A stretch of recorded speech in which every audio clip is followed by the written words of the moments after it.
What is up, everybody? Welcome to my second What I Would Do mock draft of the 2021 NFL draft season, placing myself in the chair of all 32 GMs in the National Football League, trying to do my best to improve the situation of every team in the league based on my own evaluations on these players.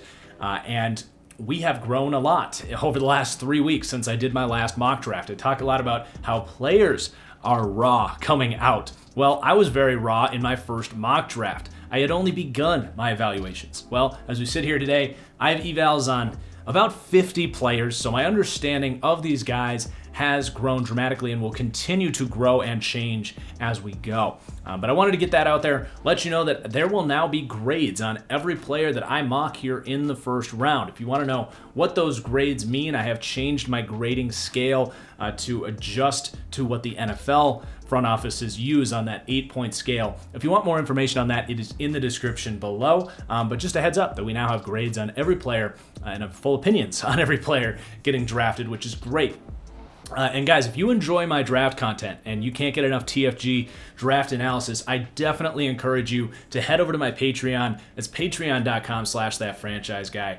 I currently have 6 film rooms up there already, 2 on Justin Fields, 2 on Zach Wilson, 2 on Trevor Lawrence. Film room Friday. This Friday is going to be Trey Lance. So we've got exclusive content there. We've got my full draft board with those player evaluations. Like I said, I've got about 50 done and growing, so you can see my opinions on all those players. As we get closer to the draft, I'm going to have team-specific 7-round mock drafts for all 32 teams. So seriously, guys, in my totally unbiased opinion, it is the best draft package that your money can afford. That is on patreon.com/ThatFranchiseGuy. You get the exclusive content and you support my channel in the process.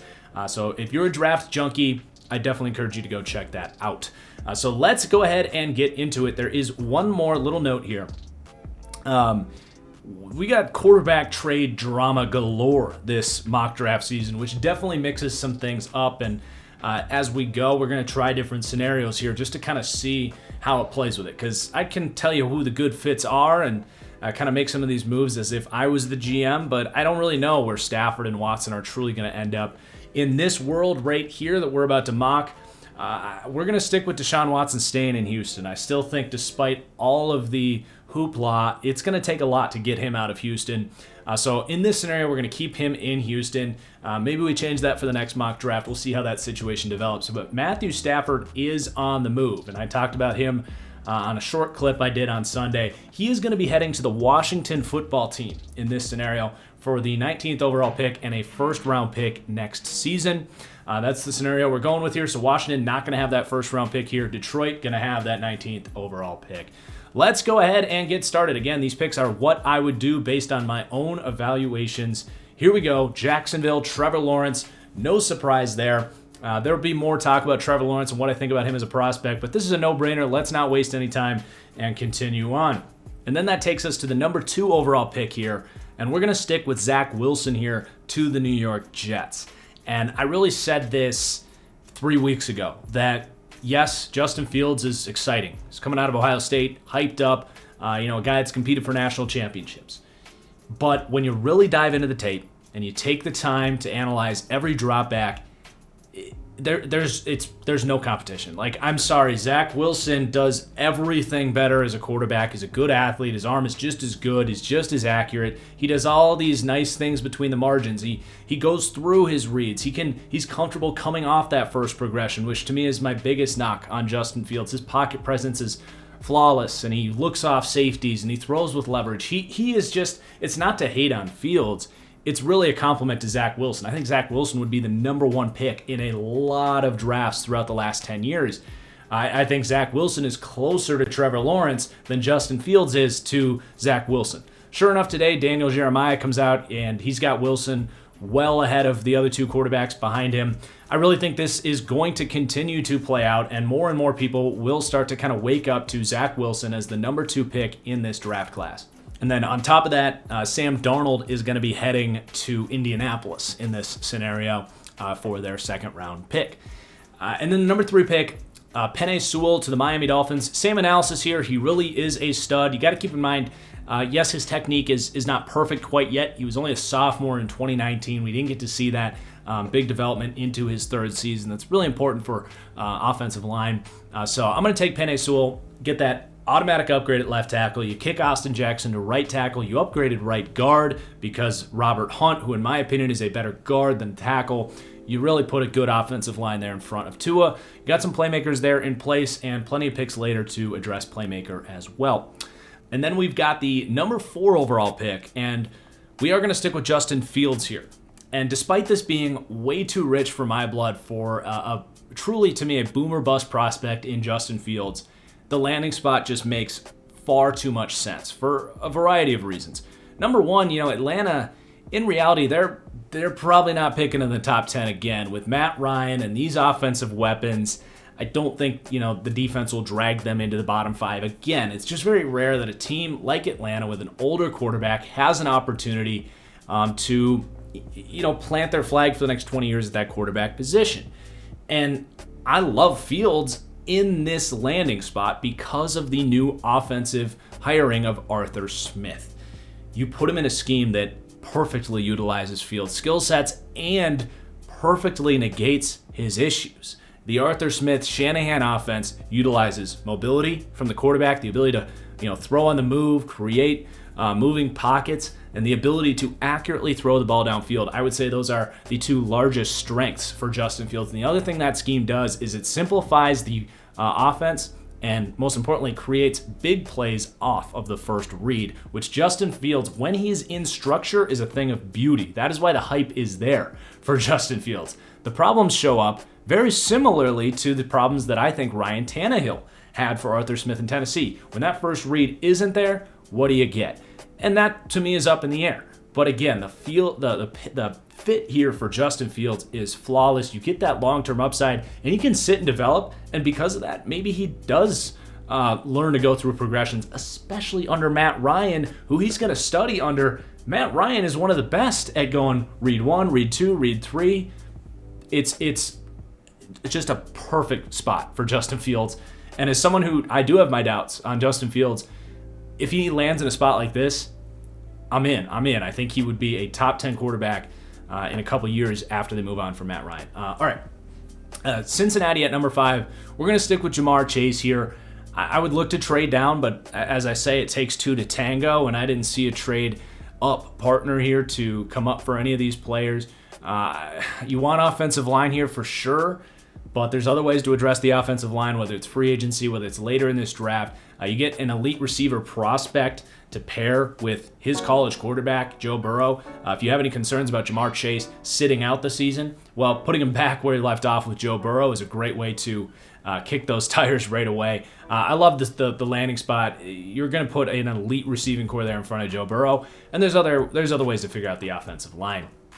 Number 6, the Philadelphia Eagles. We're going to grab Devontae Smith here. So I know the top 6 picks here are the same so far. It's because I like these picks. They all make a lot of sense. We are going to mix things up as we go. You better believe that. But Devontae Smith, a great fit here for Philadelphia. We're bringing Carson Wentz back now that Doug Peterson is gone. Thank God. And Smith's going to be the route runner here. You got Rieger to be the manufactured touch guy. You got your underneath threats with the tight ends and the running back. You bring your offensive line back. No excuses for Carson Wentz. Forget about last year and come in locked and loaded next year with one of the most pro-ready receivers to ever come out in Devontae Smith.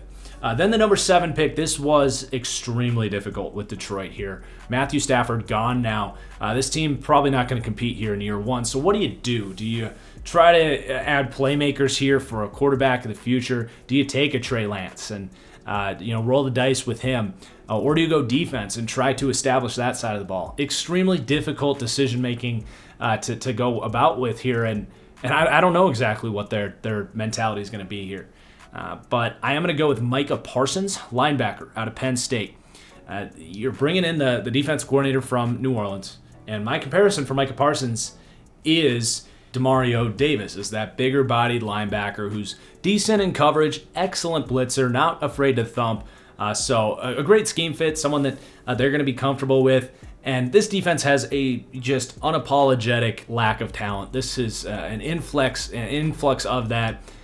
maybe a trade down. Someone comes up for Trey Lance here. Sure, we did that in our first mock draft. Definitely in play here if you can get the right value there.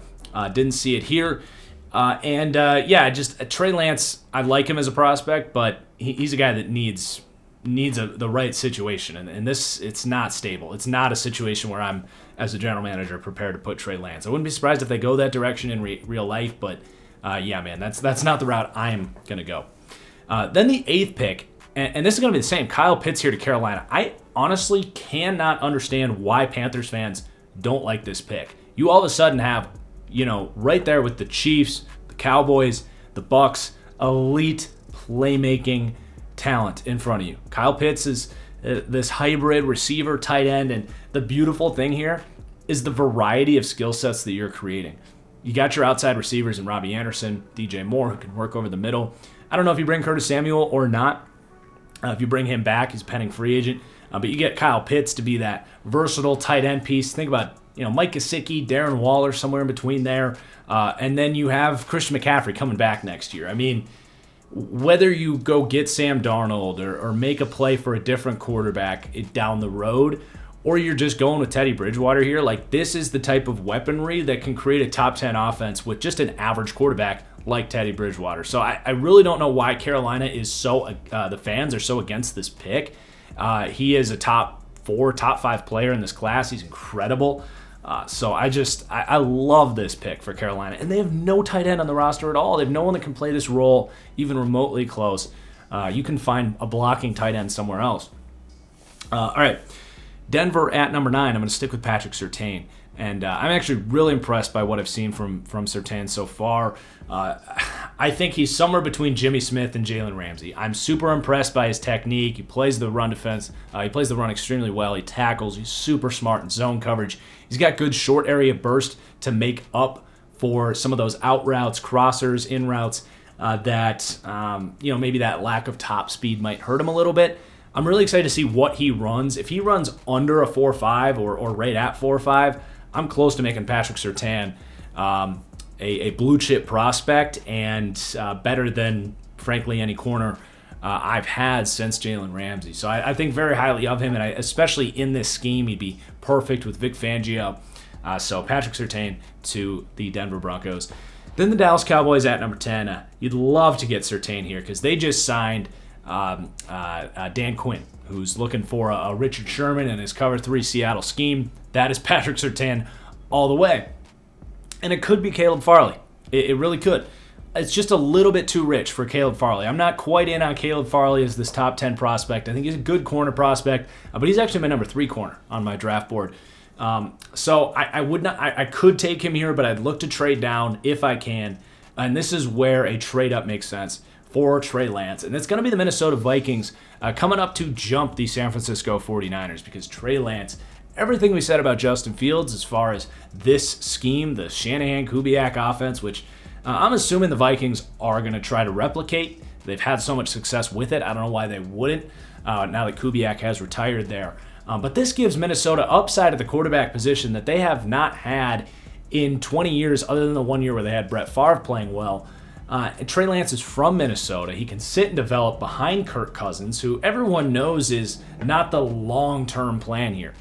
Kirk Cousins is a really expensive Band-Aid here. Trey Lance gives you some of that hope as an organization that you just might hit on a Trey Lance and he turns into, Patrick Mahomes, Aaron Rodgers, that type of deal where he sits and develops and becomes that boom aspect of the boomer bust prospect that is Trey Lance.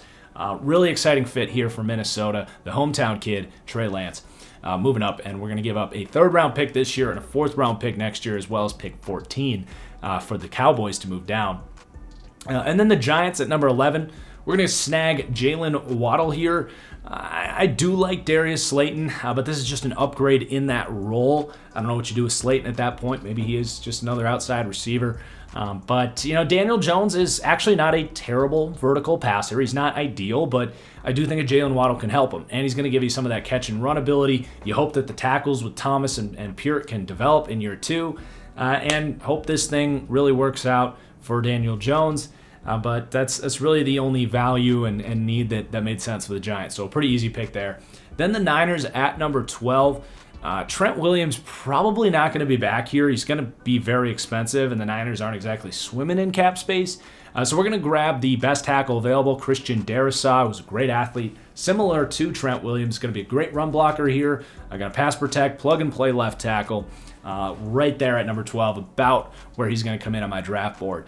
Then this next pick, I got stuck with the Chargers here at 13, man. I tried to trade down, but it didn't make sense for anybody. And that tackle position is just a train wreck. That left tackle spot, Brian Bulaga, hard to really count on him as well with his injury history. So if I'm the Chargers, I got to go tackle in this draft. And Samuel Cosmi is the pick here. It's a little bit too early. I'd rather, get back to 18, 19, 20, recuperate some picks and take him. If you could pull that off, that'd be great. But at the end of the day, this is a spot where I got to draft for need. I mean, Justin Herbert needs that pass protection in front of him. You got the playmakers there. I'm not too worried about the defense. There's no game-changing defensive players here anyway. So we're going to grab Samuel Cosmi. I shouldn't say there's no game-changing defensive players. That might be, there's someone in this class who's going to turn into a game-changing defensive player, but it's hard to identify who that is exactly. All right, and then the Dallas Cowboys moving down 14. I hinted at it, but we are going to grab Caleb Farley here at 14. Moving down, prepared to lose Caleb Farley. Wouldn't be the end of the world. He could go somewhere else. But this is the pick here. Makes a ton of sense. He's got that length, that zone coverage experience to play day one in Dan Quinn's cover 3 Seattle scheme here. Then for New England at 15, I'm going to take Mac Jones. And he was not in the first round of my mock draft earlier. So this is a big moving piece here as far as my evaluations. I'm not popping champagne at this pick, but Mac Jones did impress me. His ability to go through his reads surprised me. It wasn't quite like some other quarterbacks that play at these top schools where they're constantly getting first read looks. He really was methodical and he was accurate down the field. His arm talent did impress me, and his pocket movement wasn't too bad for a guy that was dubbed as kind of this Kirk Cousins pocket passer. I think he navigates the pocket really well, and you never want to say a guy is Tom Brady. That just gets dangerous. But one thing that separates Tom Brady from a Kirk Cousins is some of the things Mac Jones did really well at Alabama, which is going through progressions and navigating the pocket. So I'm giving Mac Jones a chance. He's right there with your Josh Rosen, your Dwayne Haskins as quarterback prospects. We haven't seen these pocket passers work out, but none of them have had an offensive line like New England has, and B, a coordinator in Josh McDaniels that had, 15 years of success working with a pocket passing quarterback. This fit makes sense. New England is desperate at quarterback. They missed out on Matthew Stafford in this world. So we're gonna land a starting caliber quarterback for New England here that can really push the ball downfield. And there's other areas to address the receiver core here, like free agency and round 2 of this draft. All right, pick 16. I imagine I'm not going to make a lot of friends with this pick. Maybe I will, but this is a prospect that really, really stood out to me as someone that's not getting the love he deserves quite yet. And it's a cornerback prospect, Asante Samuel Jr. out of Florida State. Here to the Arizona Cardinals. The Cardinals ran about 50% of their coverages was man coverage last year. The ones that weren't were off coverage, cover 4, cover 6. That is Asante Samuel in a nutshell. Perfect fit there. Him and Byron Murphy are going to cause some headaches for teams. So I really like that pairing. And, you could go receiver here, but I'm going to be honest. I like the depth at receiver, but after Waddle, I like Rashad Bateman, but I like the depth at receiver in this class. I do think that there's some upside there if the Cardinals could slide Christian Kirk inside and use Andy Isabella outside, develop those guys a little bit. I'm not saying we ignore receiver completely, but I don't know if you're getting that game changer here with the 16th pick, and I really like Asante Samuel. So that's my thinking on that one. He is a high upside cornerback pick. I'm curious to see what Arizona Cardinals fans think of this pick, but I'm a big fan of Asante Samuel. He's a great scheme fit here for Arizona and a huge need. All right. Las Vegas at number 17. I'm going to grab Gregory Rousseau. I talked about him, how I thought I was not going to like him when I went to watch him, because I thought he would just be kind of this big body dude that didn't necessarily have the elite burst, but also didn't have the technique to be this kind of high upside edge rusher. And I assumed that I wasn't going to like him because a lot of people don't like Gregory Rousseau based on what I've heard. That was not the case. I actually was really impressed by what I saw from Gregory Rousseau on tape. I saw burst. I saw him use his length, but not just that. I saw him dip his head and get power off of that. When you're 6'7", you're always going to be worried about a guy that plays upright. And I would argue that Arik Armstead, who a lot of people are going to compare him to, actually doesn't do that as well as Gregory Rousseau did as a freshman at Miami. I'm talking about getting your head low, using those long arms, and playing with some power. So I like that aspect of him. He's a great run defender. And he even had a little bit of bend for his size. And, he had a good swim move. He's got a lot of growth to do with his technique. But you got to remember, this is a weird year. He didn't get his sophomore season. Of course he's raw. He was a freshman the 1 year he played. He's not going to have the pass rush moves you want to see. You're hoping that you draft him and you can develop him. He is a boomer bust prospect, absolutely.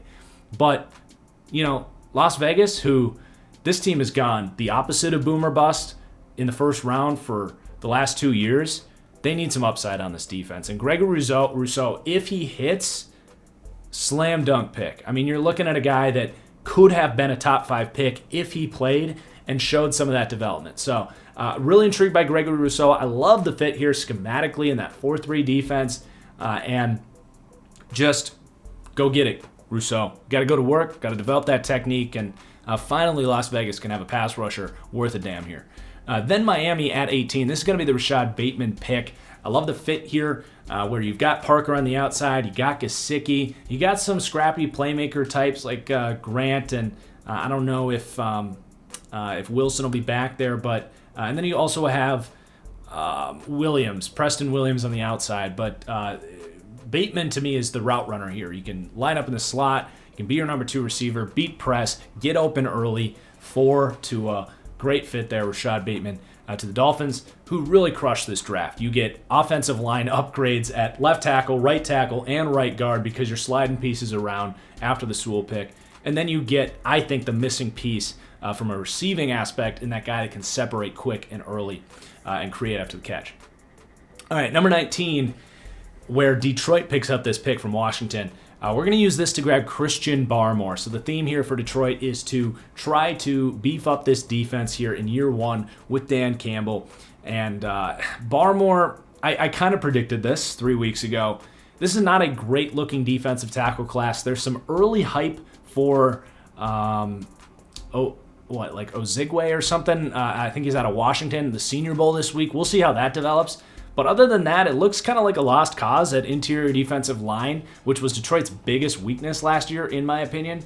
And Barmore has that upside and that late season bloomer for Alabama with all of these athletic traits. So I've had him going 10th in the last mock draft. People said it was crazy that he's a 3rd round prospect. No, Barmore's going to go in the 1st round because of positional weakness in this draft class here. But yeah, Detroit going to grab Barmore. They've had success going that route with a Deshaun Hand. So you pair those Alabama guys back together. This is a 4-3 scheme. So you get these guys in more of a natural, dual D-tackle position group there. So you get the defensive tackles improved there. You get your linebacking group. You hope these corners can figure it out a little bit. And maybe this defense can be much more respectable here in year 1. And you have something to build off as you go into year 2 with Dan Campbell, because Detroit's just not going to be very good without Matthew Stafford. All right, Chicago, we're going to grab Rashawn Slater, staying in state here at left tackle. They've had success with smaller tackles in the past. We're going to go right back there and grab a starting caliber left tackle. To me, the Bears need to find a veteran option at quarterback there. With Mac Jones gone, it's just not going to happen there. But you do really need to beef up this offensive line. He's probably going to play tackle, could play guard if needed, but I love that pick for the Bears, Rashawn Slater. Indianapolis at 21. So we actually acquired Sam Darnold here. Left tackle is a need, but it'd be a reach at this point. I didn't see a trade down. We're actually going to grab J.C. Horn. I don't know if this team's going to be able to bring Xavier Rhodes back, but Horn is very similar to me. He's a little bit stiffer than I'd like, but in a scheme like this that runs a ton of zone coverage with Matt Eberflus, kind of a plug-and-play replacement for Xavier Rhodes, or you find a way to bring Rhodes back and you upgrade that opposite corner with some youth there in J.C. Horn. So I like this pick. The value is about right, and there's other ways to find that left tackle for Sam Darnold or whoever your quarterback is here. So maybe go free agency or later in the draft there at tackle. Tennessee is one of my favorite picks of the draft, where we're going to grab Joseph Osai. Really impressed by Osai. My comparison for him is Brian Orakpo, also out of Texas. Just uses his length and his power so well. He's explosive. I see him as a day one impact. I do prefer him as a 3-4 outside linebacker. I think he's more comfortable playing stand up off the edge. So perfect fit here for Tennessee. I love it. You get Brian Orakpo back, basically. Then for the New York Jets at 23. This is a tough spot because we're actually going to reach a little bit for Jalen Mayfield. I just think the Jets so desperately need to go offensive lineman here for Zach Wilson. I do, kind of like the playmakers. I don't love them, but I think you can either sign someone in free agency that got the cap space, or you have plenty of draft capital still with, picking again in like 7 spots. I just think you got to get your offensive lineman here. We're going to grab Jalen Mayfield, who to me can start at right tackle, but worst case, he could be a guard for this team. And, you've got Mims, you've got your Jamison Crowder in the slot. There's some pieces to build there, and we'll go receiver definitely in the second round here for the Jets. But here we got to go offensive lineman while I still can. And then Pittsburgh at 24, I'm actually going to take a running back willingly in the first round here.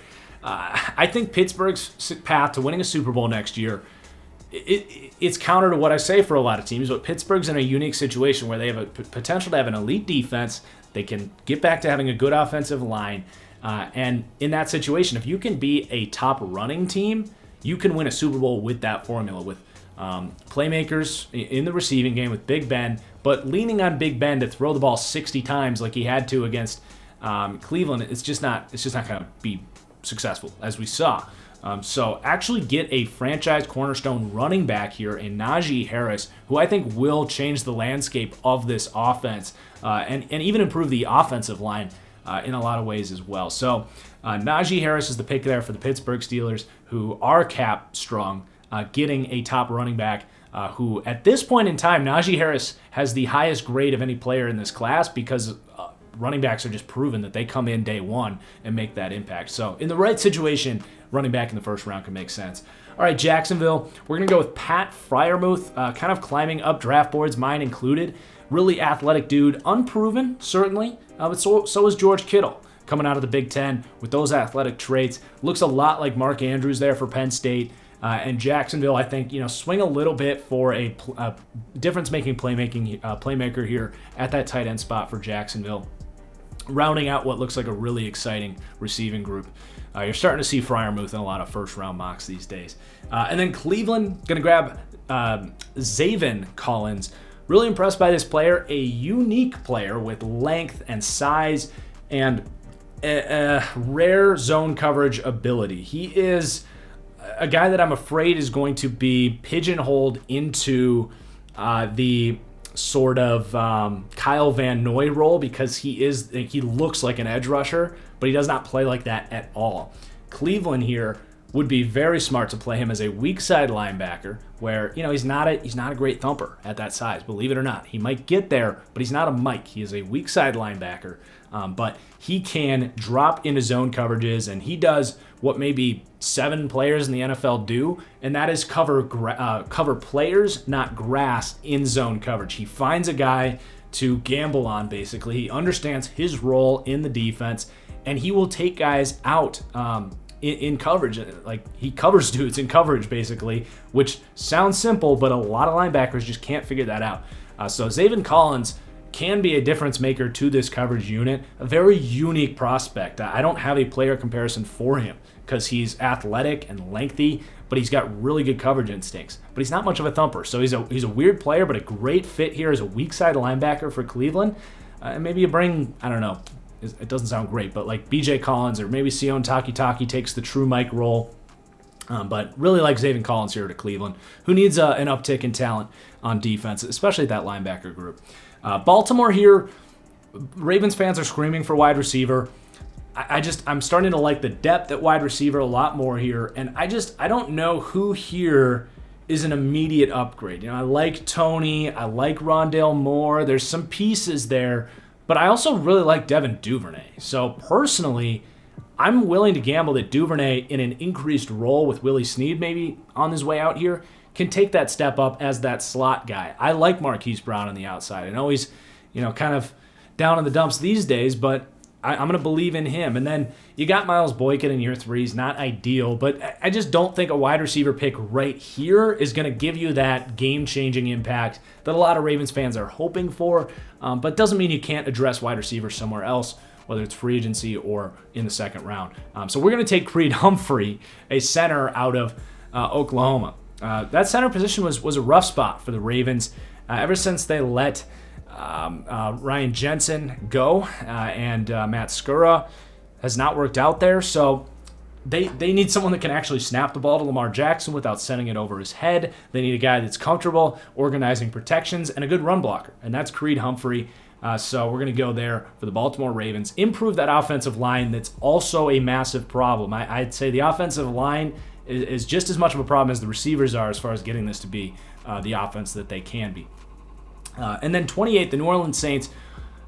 This was Chris Olave, but he's coming back for some reason. So I'm going to go kind of the same thinking here, but Kadarius Toney, that route-running dude, in a lot of ways similar to Emmanuel Sanders. I think New Orleans needs an influx of talent at that wide receiver room other than Michael Thomas.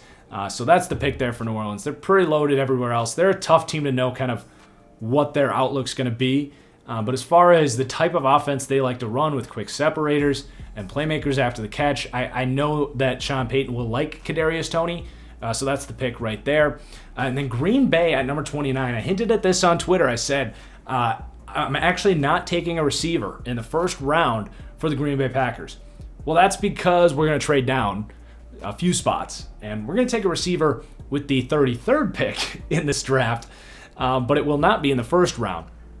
The Jacksonville Jaguars are going to come up and jump the Kansas City Chiefs, who desperately need an offensive tackle. The Jags only have to give up a 4th-round pick to move up 4 spots here. In Green Bay, we're going to be able to get most likely one of the players that I'm targeting all along, which is either going to be Seth Williams, depending on what his 40 time is, or the Oklahoma State receiver as that true deep threat, or the kid out of LSU who's still there right now as well. What's his name? Terrace Marshall. So there's 3 receivers here that I think are great fits as that perimeter deep threat receiver. We don't need to take one here at 29. Let's add a 4th-round pick. Maybe that turns into a corner or a projected tackle or another receiver. Let's add more capital, continue to fill out the depth here in Green Bay. And Jacksonville's going to come up and take Liam Eichenberg, starting left tackle here. Robinson is a free agent. He's gone. I think Kansas City almost guaranteed would be taking Eichenberg with their sort of veteran injury situation there at tackle. So Jacksonville comes up, gets a starter at left tackle. Green Bay moves down, gets an extra pick, ends up taking whoever they were going to take anyway. And then Buffalo at number 30, same pick here, Azeez Ojulari. I've talked about in podcasts and stuff how they need some more upside at edge and pass rusher. I think that defense is missing some of that X factor on the D-line. Ojulari is an interesting player. He's another kind of project, kind of like Ed Oliver, but he is super explosive, and he plays powerful for a dude his size. And honestly, my comp for him is Jerry Hughes. So you get that kind of young Jerry Hughes here. We'll see if he would work out there, but I think that's exactly what Buffalo needs to do is improve that pass rush. And then Tampa Bay, we're going to grab Travis Etienne again. This makes too much sense. I said it 3 weeks ago that their roster is stupid loaded. It turns out their roster is stupid loaded. I don't see another need on this team other than running back. And we see how much Brady likes to throw to those running backs. Fournette has played valiantly in that role, but can you imagine if that was Travis Etienne, who's one of the smoothest pass catchers out of the backfield in a long time? This is just a pretty easy pick here for Tampa Bay for me, to be honest. And I do think Tom Brady comes back next year, whether they win the Super Bowl or not. And then Kansas City at 32. We're going to grab Jeremiah Owusu-Karamoah out of Notre Dame. Weak side linebacker. A little bit of a boomer bust prospect. You know, these kind of tiny linebackers with speed that kind of make big splashy plays, they've been a little more hit or miss, especially early on in their career. But I like him here in Kansas City because they do put fast players in great position to succeed and just kind of let loose. And I think he'd be a playmaker here for Kansas City. Him and Willie Gay at linebacker is a terrifying concept if they turn into the best versions of themselves. So I do think that's a kind of a luxury pick for Kansas City, but also could be an impactful player in coverage for them. You're playing in a division now with Darren Waller, who's really emerged, and Noah Fant is great. So a guy that could maybe match up with some of those tight ends is a good idea. So we're going to grab the Notre Dame linebacker J.O.K. to round out the first round mock draft. I'm really excited to see what you guys say in the comments down below. I know this one got a little longer. I just get really excited talking draft. So I hope that was not an issue for you guys. But thank you for watching. Please do hit that like button as well. Share the video with anyone that you think would enjoy some draft content. Consider checking out my Patreons, patreon.com/ThatFranchiseGuy for all of my exclusive draft content. And we'll see you guys for the next one. Peace.